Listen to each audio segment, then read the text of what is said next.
Hello, it's Jeff and Wilma here from Budroom. I just came outside, found Jeff all rugged up and it's freezing here, and scorching bee frames and boxes, and he's going to show you how he wires some frames up and sets his boxes up for his beekeeping here in southeast Queensland.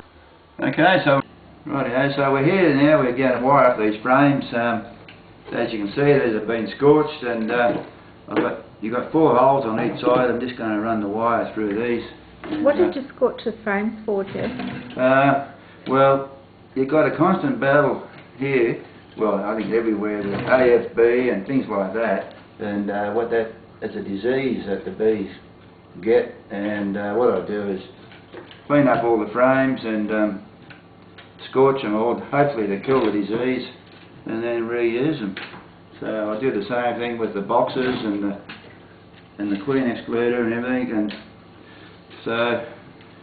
so because I've got everything outside that's attached, that we use in a beehive, I can show you later on exactly how we set up a hive, or put it this way, how I set up a hive. And so we just got these little sort of rollers on the side here. You can see that, and you can see this table we're using. It's our dining room table, which doubles as a workbench, which is handy. You just put it used to have a glass top, didn't it? It used to have a glass top, but it's a fantastic table for working on. So you've got these little nails here. It all looks the same with a pretty tablecloth on it. So we just put these nails here. And, got a band-aid on this little finger here, nice big band-aid, and you just wrap it around there. Let's break that off. Now just tighten it up.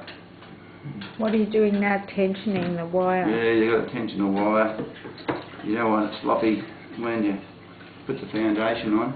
So this is what the purpose of the band-aid is, that the wire cuts into your finger. And I'm just going to use this so to get it nice and tight.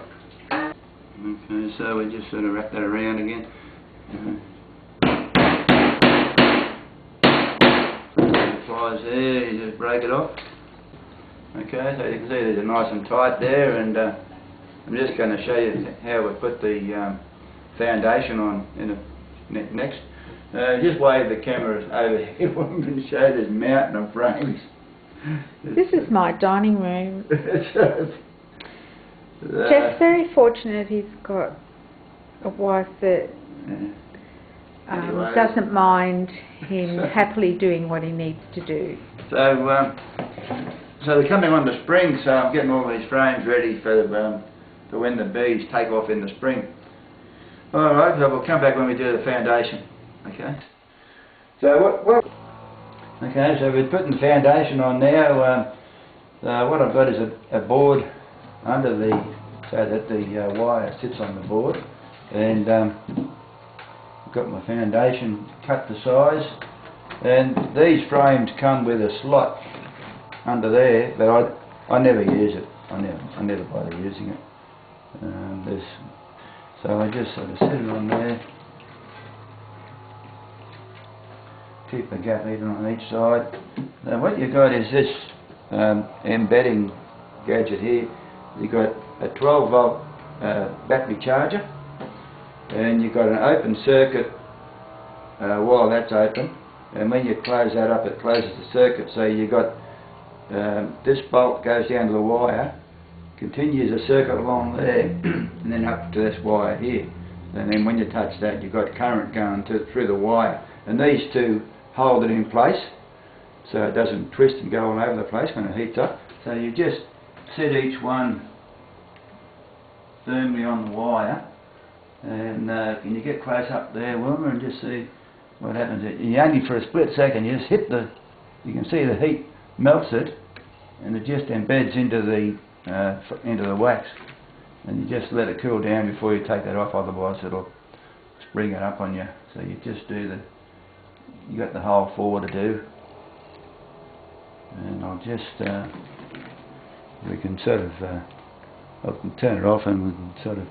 save some room on the camera for the beehive setup. So there's our finished product here, the frame ready to go in the hive. So we're going to do enough to do a full hive, and then we'll go outside and do this, show you the setup. Righto, we're back again now. We're outside. Righto, we're outside here now, and just want to show you this block of wax. In the production of honey, you get these beautiful blocks of wax that we get here on the coast. That's the basic colour we get, and we can swap that for the foundation. So we, as a rule of thumb, we give him 20 kilos of wax, and we get back 10 kilos of foundation, and there's no money changes hands. And now what we got in Queensland, or how I do my hives in southeast Queensland, I have a bottom board here which has got their half-inch riser which goes around the outside and just leaves the entrance there. Now we have our bees up off the ground because we've got cane toads here that just sit around the hives and just eat the bees like lollies. They don't seem to get affected by the bee stings. So we have a bottom box that sits on top of that, and that's where the queen does all her activities. So this is a 10 frame box. I only put 9 frames in these boxes, and that makes it a bit easier to get out, even though when they're joined together that's the exact spacing that's the bees do in the wild. So all your queen activities are in the bottom box, and all your brood rearing in the bottom box, and that's the most important part of the hive. So on top of that we'll have a queen excluder, which only the worker bees can go through the queen excluder. The drones can't go through it either. Now we have our honey box on top of that, and that's just on top of that, and the same thing goes there. We have I have 9 frames in there and space them out nicely, and when the bees fill them up with honey and then they put a cap on it, it'll generally be convexed, and then you can take the cappings off quite easy when you're getting the honey out. So on top of that I have a vinyl mat which makes it easy for getting the frames out. I just put it over the top frames and leave a gap all the way around it, and the bees can just come up, and the lid has got a recess in it, which is handy for if you've got a population explosion and then you find a big heap of bees up in the lid there. You'll know there's time to start thinking about doing swarm control.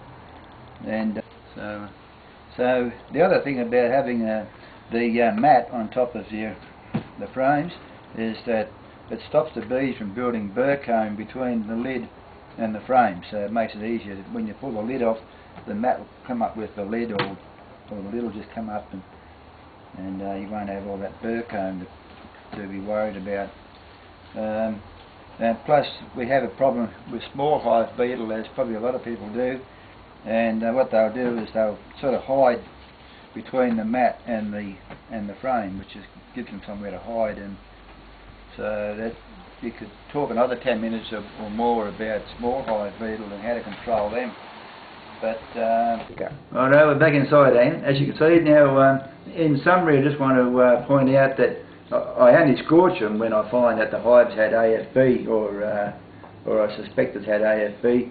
I had about 4 boxes to do out of this lot, and so if you're doing it over the years, just to get every frame you've got is just scorched, you know.